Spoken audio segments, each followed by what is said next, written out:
ತಪ್ಪು ಮಾಹಿತಿ ನೀಡಿ ಅವರನ್ನು ಮುಷ್ಕರಕ್ಕೆ ಕರೆಗೊಡುವುದರ ಮೂಲಕ ಇವತ್ತೇನಾಗಿದೆ ಸದನದಲ್ಲೇ ಮನೆ ಹೇಳಿದ್ರು ಏನಾಗಿದೆ ಅಂದ್ರೆ ಇಡೀ ಉಪನ್ಯಾಸಕ ಕುಲ ಒಂದು ರೀತಿ ಬ್ಲಾಕ್ ಮೇಲ್ ತಂತ್ರ ಮಾಡ್ತಿದ್ದಾರೆ ಸರ್ಕಾರ ವಿರೋಧ ಅಂತೇಳಿ ಉಪನ್ಯಾಸಕರನ್ನೇ ಒಂದು ರೀತಿ ಅನುಮಾನದ ದೃಷ್ಟಿಯಿಂದ ನೋಡುವಂತಹ ರೀತಿಯಲ್ಲಿ ನಡೆಸಿದಂತಹ ಕೀರ್ತಿ ಮಾನ್ಯ ನಿಂಗೇಗೌಡರಿಗೆ ಸಲ್ತ.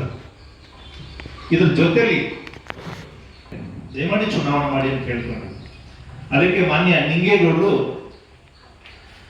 ಉಪನಿಬಂಧಕರಿಗೆ ಒಂದು ತಪ್ಪು ಮಾಹಿತಿಯನ್ನು ಕೊಡ್ತಾರೆ. 2019 ಚುನಾವಣೆ ಆಗಿದ್ದು 2020 ಚುನಾವಣೆ ಆಗಿದ್ದು, ಹಾಗಾಗಿ ನಮ್ಮ ಅವಧಿ 2025 ತನಕ ಇದೆ ಅಂತೇಳಿ ಸುಳ್ಳು ದಾಖಲೆಗಳನ್ನು ಸೃಷ್ಟಿ ಮಾಡಿ ಉಪನಿಬಂಧಕರಿಗೆ ಸಲ್ಲಿಸ್ತಾರೆ. ಅದು ಯಾವ ಮಟ್ಟಕ್ಕೆ ಅಂದ್ರೆ ಸ್ವಯಂ ಅವರೇ ಸೃಷ್ಟಿ ಮಾಡಿರುವಂತಹ ನಕಲಿ ದಾಖಲೆಗಳು ನನ್ನ ಹತ್ರ ಸಾಕ್ಷಿ ಸಮೇತವಾಗಿ ನನ್ನ ಹತ್ರ ಅವಿದ್ದಾವೆ. ತಮ್ಮ ಬೇಕಾದ್ರೆ ಅದಕ್ಕೆ ನಾನು ತೋರಿಸಲಿಕ್ಕೆ ಸಿದ್ಧ ಇದೆ.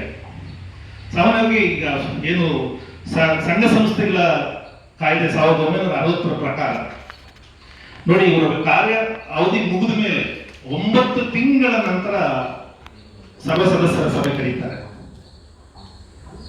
ಖಂಡಿತ ಇದು ಯಾವ ಕಾರ್ಯವ್ಯಾಪ್ತಿಯಲ್ಲಿ ಅವಕಾಶ ಇದೆ ಖಂಡಿತ ನನಗಂತ ಗೊತ್ತಿಲ್ಲ.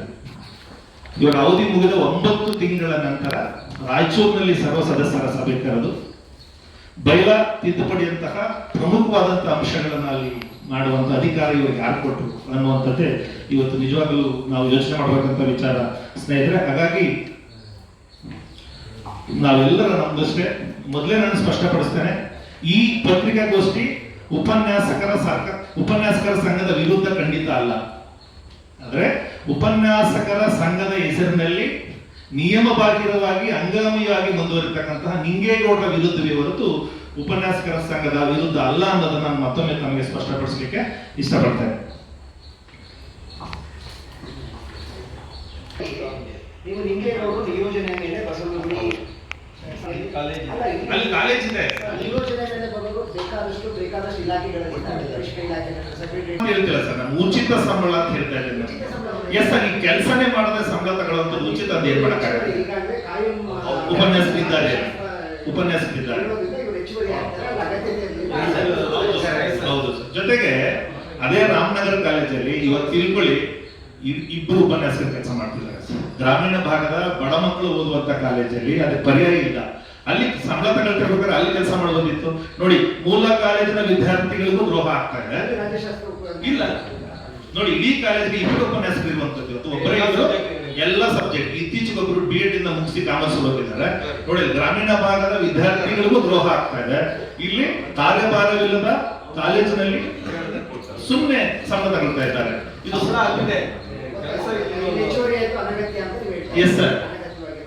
ಯಾಕಂದ್ರೆ ಮುಖ್ಯವಾಗಿ ನಾನು ಹೇಳ್ತಾ ಇರುವಂತದ್ದು ಸರ್, ನೈತಿಕವಾಗಿ ತನ್ನನ್ನೇ ತಾನು ಸಮರ್ಥಿಸಿಕೊಳ್ಳಾದಂತಹ ನಿಂಗೇಗೌಡರು ಈ ರಾಜ್ಯದ ಉಪನ್ಯಾಸಕರಿಗೆ ಎಷ್ಟು ಮಟ್ಟಿಗೆ ನ್ಯಾಯ ಒದಗಿಸಿಕೊಡ್ತಾರೆ, ಯಾವ ಮಟ್ಟಿಗೆ ಅಂದ್ರೆ ಸರ್ಕಾರದಲ್ಲಿ ಇವತ್ತು ಉಪನ್ಯಾಸಕರ ಪರವಾದ ಧ್ವನಿ ಎತ್ತಿದ್ರೆ ಎಲ್ಲಿ ತನ್ನ ನಿಯೋಜನೆ ರದ್ದಾಗ್ತದೋ ಅನ್ನುವಂತ ಸ್ಥಿತಿಯಲ್ಲಿ ಇವತ್ತು ನಿಂಗೇಗೌಡರು ಬೆಂಗಳೂರಲ್ಲಿ ಕೂತಿದ್ದಾರೆ ಸರ್. ಸರ್ ಇವತ್ತು ನೋಡಿ, ಕರ್ನಾಟಕದಲ್ಲಿ ಅನುದಾನಿತ ಮತ್ತು ಸರ್ಕಾರಿ ಪದವಿ ಪೂರ್ವ ಕಾಲೇಜುಗಳ ಉಪನ್ಯಾಸಕರ ಸಂಖ್ಯೆ ಒಟ್ಟು 12,000 ಇದೆ ಸರ್. 12,000ಕ್ಕಿಂತ ಮೇಲ್ಪಟ್ಟು ಸದಸ್ಯರ ಸಂಖ್ಯೆ ಇತ್ತು ಅಂದರೆ ಚುನಾವಣೆ ಸಹಕಾರ ಸಂಘದ ನಿಬಂಧಕರ ಮೇಲ್ವಿಚಾರಣೆಯನ್ನು ನಡೆಯಬೇಕು. ಹಾಗಾಗಿ 2019ರಲ್ಲಿ ನಡೆದ ಚುನಾವಣೆ ಕೂಡ ಅವರ ಮೇಲ್ವಿಚಾರಣೆಯನ್ನು ನಡೆದಿರುತ್ತೆ. 2020 ಸರ್ಟಿಫಿಕೇಟ್ ಹೇಗೆ ಕೊಡೋದು ಸಾಧ್ಯ ಆಯಿತು? ಕೊಟ್ಟರು ಸರ್, ಇಲ್ಲಿದೆ ಸರ್, ತಮ್ಮದೇ ಇದೆ ಸರ್, ನಾನು ಸ್ಪಷ್ಟಪಡಿಸ್ತೇನೆ. ಇವರೇ 4 ಜನ ಕೋಆಪರೇಟಿವ್ ಸೊಸೈಟಿ ಆಫೀಸರ್ಸ್ ಸಮ್ಮುಖದಲ್ಲಿ ಅವರೇ ಇಲ್ಲ ಸರ್. ಅಲ್ಲಿ ಏನಾಗುತ್ತೆ, 2000ಕ್ಕಿಂತ ಮೇಲ್ಪಟ್ಟ ಸದಸ್ಯರ ಸಂಖ್ಯೆ ಇದ್ದಲ್ಲಿ ಚುನಾವಣೆ ನಡೆಯಬೇಕು ಅಂದರೆ ಅವರ ಆಯ್ಕೆಯಾದಂಥವ್ರಿಗೆ ಕೊಟ್ಟಿರುವಂತಹ ಪ್ರಮಾಣ ಪತ್ರ ಇದೆ. ಈ ಪ್ರಮಾಣ ಪತ್ರದಲ್ಲಿ 2019ರಿಂದ 24ನೇ ಸಾಲಿಗೆ ಅಂತಿದೆ. ಆದರೆ ಮಾನ್ಯ ನಿಂಗೇಗೌಡರು ಹೊಸ ನೋಟಿಫಿಕೇಶನ್ ಮಾಡಿ ಮತ್ತೆ DR ಅವರೇ ಕೊಟ್ಟಿರುವಂತಹ ಪ್ರಮಾಣ ಪತ್ರದಲ್ಲಿ ಹೊಸ ನಕಲಿ ಪ್ರಮಾಣ ಪತ್ರವನ್ನು ಸೃಷ್ಟಿಸಿ ಇದರಲ್ಲಿ ಅವಧಿ 2020ರಿಂದ 25ರವರೆಗೆ ಅಂತ ಹೇಳಿ ಪ್ರಮಾಣ ಪತ್ರವನ್ನು ಸೃಷ್ಟಿ ಮಾಡಿದ್ದಾರೆ. ಅವರು 20ಕ್ಕೆ ಆಯ್ಕೆ ಆಗಿದ್ದವರು ಮೊದಲ 1 ವರ್ಷ ತಿಮ್ಮಯ್ಯ ಪೊರ್ಲೆ ಅವರು ಅಧ್ಯಕ್ಷರಾಗಿದ್ದರು. ಅವರ ಕಾರಣಾಂತರದ ರಾಜೀನಾಮೆಯಿಂದ 20ಕ್ಕೆ ಅವರು ಅಧ್ಯಕ್ಷರಾದರು ಕೋಆಪ್ ಮುಖಾಂತರ. 20ರಿಂದ ಅವಧಿ 24ಕ್ಕೆ ಅವರ ಅವಧಿ ಇದೆ. ಆದರೆ ಇವರು ಇಲ್ಲಿ ಏನ್ ಮಾಡ್ತಾರೆ, ಈ ಪ್ರಮಾಣ ಪತ್ರದಲ್ಲಿ 20ಕ್ಕೆ 29 ಫೆಬ್ರವರಿ 24ರಲ್ಲಿ ಚುನಾವಣೆ ನಡೆದಿದೆ. ಅದು ಕರೋನಾ ಅಂತ ಕಾಲದಲ್ಲಿ 2020 ಫೆಬ್ರವರಿ 29 ಕರೋನಾ ಅಂತ ಕಾಲದಲ್ಲಿ ನಾವು ಚುನಾವಣೆ ಮಾಡಿ ರಾಜ್ಯಾಧ್ಯಕ್ಷರಾಗಿ ಆಯ್ಕೆಯಾಗಿದ್ದೀವಿ ಅಂತ ಹೇಳ್ತಾರೆ. ಅದ್ರ ಜೊತೆಗೆ ನಮ್ಮ ಅವಧಿ 20 ರಿಂದ 25 ಇದೆ ಅನ್ನುವಂತಹ ನಕಲಿ ಪ್ರಮಾಣ ಪತ್ರವನ್ನು ಸಲ್ಲಿಸಿದ್ದಾರೆ. ಹಾಗೆಯೇ ನಕಲಿ ನೋಟಿಫಿಕೇಶನ್ ಸಹ ಸಲ್ಲಿಸಿದ್ದಾರೆ. ಇವೆಲ್ಲವನ್ನೂ ಸಹ ನಾವು ಮಲ್ಲೇಶ್ವರದಲ್ಲಿರುವಂತಹ ಉಪನಿಬಂಧಕರಿಗೆ ಎಲ್ಲವನ್ನೂ ಸಹ ದಾಖಲೆಗಳನ್ನ ಕೊಟ್ಟಿದ್ದೀವಿ. ಅವರಿಂದನೇ ಸರ್ಟಿಫಿಕೇಟ್ ಕಾಪಿ ಸಹ ತಗೊಂಡಿದ್ದೀವಿ.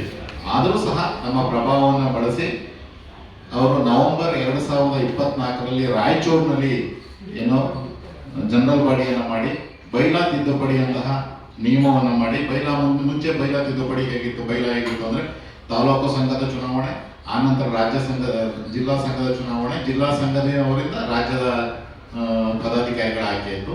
ಈಗ ಪ್ರಮುಖ ಬೈಲಾ ತೀರ್ಮಾನವನ್ನು ಮಾಡಿ ನೇರವಾಗಿ 9 ಜನ ರಾಜ್ಯದ ಪದಾಧಿಕಾರಿಗಳನ್ನ ಆಯ್ಕೆ ರೀತಿಯಲ್ಲಿ ಚುನಾವಣಾ ತಿದ್ದುಪಡಿಯನ್ನ ಮಾಡಿದ್ದಾರೆ. ಅದು ಮಾಡಿರೋದಲ್ಲಿ ನವೆಂಬರ್ 2024 ಇವರ ಅವಧಿ ಫೆಬ್ರವರಿ 2024ಕ್ಕೆ ಮುಗಿದಿದೆ.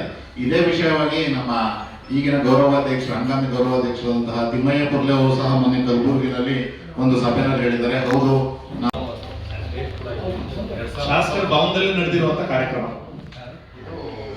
ಇದು ಅವರು ನಕಲಿ ಮಾಡಿ DR ಕೋರ್ಟ್ಗೆ ಸಬ್ಮಿಟ್ ಮಾಡಿರುವಂತಹ ಒಂದು ಸರ್ಟಿಫಿಕೇಟ್. ಅಲಿಬಾಗ್ ವಂಚನೆ ಮಾಡಿದ್ದಾರೆ. ಯಾವ ರೀತಿ ಅಂತ ಹೇಳಿದ್ರೆ ಉಳಿದ ಅವಧಿಗೆ ಅವರು ಅಧ್ಯಕ್ಷರು, ಹೌದು ಸರ್, ಅವರು ಒಟ್ಟು ಏಜೆಂಟ್ ಆಗಿದ್ದಾರೆ ಬಹುಶಃ ನನ್ನ ಪ್ರಕಾರ. ಅವ್ರನ್ನ ಯಾವತ್ತು ಕೋಪ್ ಮಾಡ್ಕೊಂಡು ಹೌದು ಸರ್, ಖಂಡಿತ ನಿಮ್ಮ ಅಸಂಪ್ಷನ್ ಸರಿ ಇದೆ ಸರ್. ಯಾಕಂದ್ರೆ ಅವ್ರು ಹೇಳ್ತಾ ಇರುವಂತ ಇದು ಮಾತಾಡಿದ್ರು ಸರ್. ಆದ್ರೆ ಕಾಯ್ದೆ ವ್ಯಾಪ್ತಿಯಲ್ಲಿ ಆಯ್ಕೆ ಆದ್ಮೇಲೆ ಎಲ್ಲಿದೆ ಸರ್? ಎಸ್, ಯಾಕಂದ್ರೆ 5 ವರ್ಷಗಳ ಅವಧಿ ಇದೆ ಬೈಲ ಪ್ರಕಾರ. ತಿಮ್ಮಯ್ಯ ಪುರ್ಲೆ ಅವರು 1 ವರ್ಷ ಪೂರ್ಣಗೊಳಿಸಿದ್ದಾರೆ ಸರ್.